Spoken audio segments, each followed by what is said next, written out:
I heard just the most horrendous noise come from upstairs.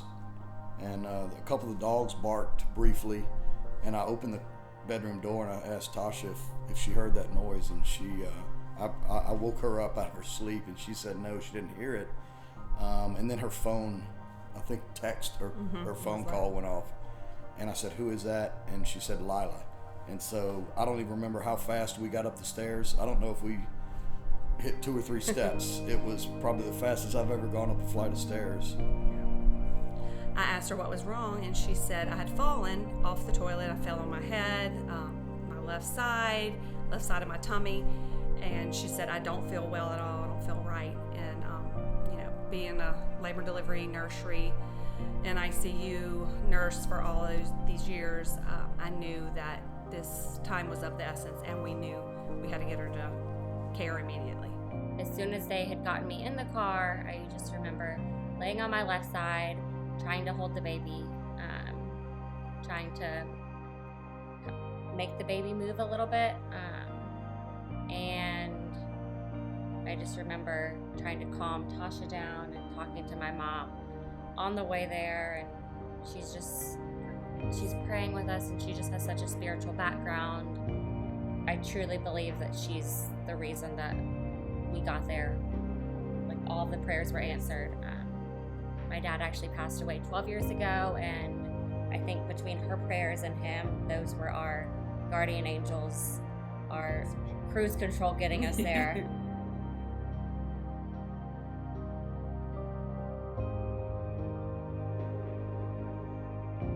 So Lila, this of course was not her plan. She did ask about her doctor getting there, getting cord blood, maybe waiting on her husband.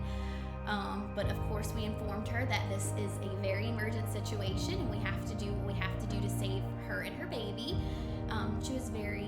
She was fine with that, but she did ask a couple questions, and I just assured her that, while we're working very quickly and, there's multiple people running in and out of the rooms, we're right here with you. I held her hand while she was in the OR to let her know that somebody was going to be there, that the physician was so good at his job, and it's going to take very good care of her and her baby. And, just the presence of the nurses being kind of close by her to help her get through that point was, I think, what kind of reassured her the most.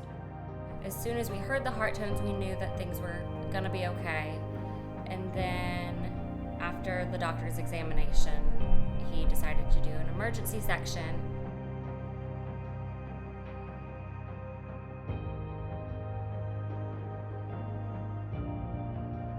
The next thing, not knowing, when they pulled him out, what was going to be the next, scene and imprint in my brain that I'll never forget, was just that, he came out very pale, very limp, just, lifeless.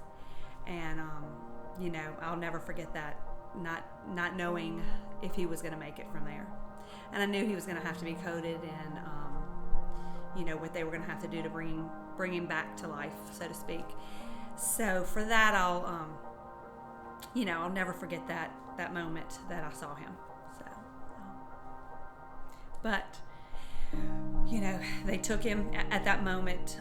They took him and put him on the warmer, and I couldn't handle it anymore. And so at that moment, I left the room and just waited patiently outside and prayed until we knew the status of them both.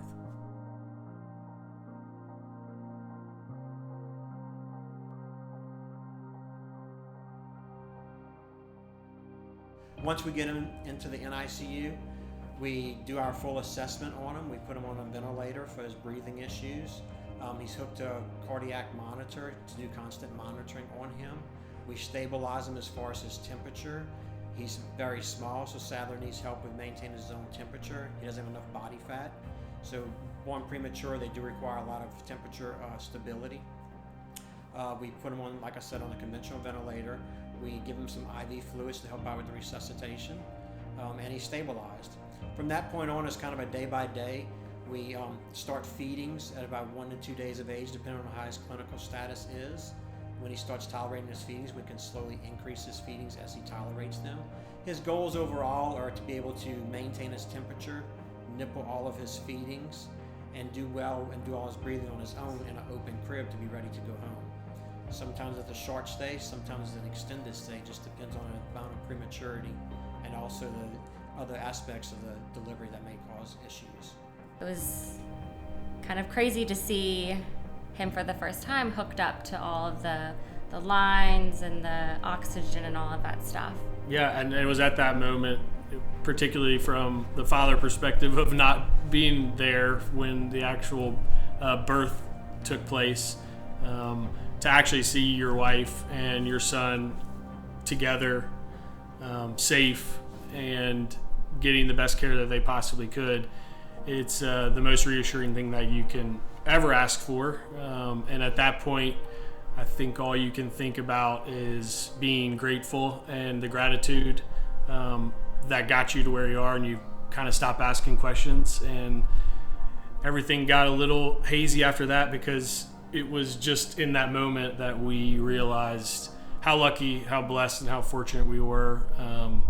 And quite honestly, how aligned the stars were to even be able to have that opportunity, and to have everybody with us and healthy And stable. and stable.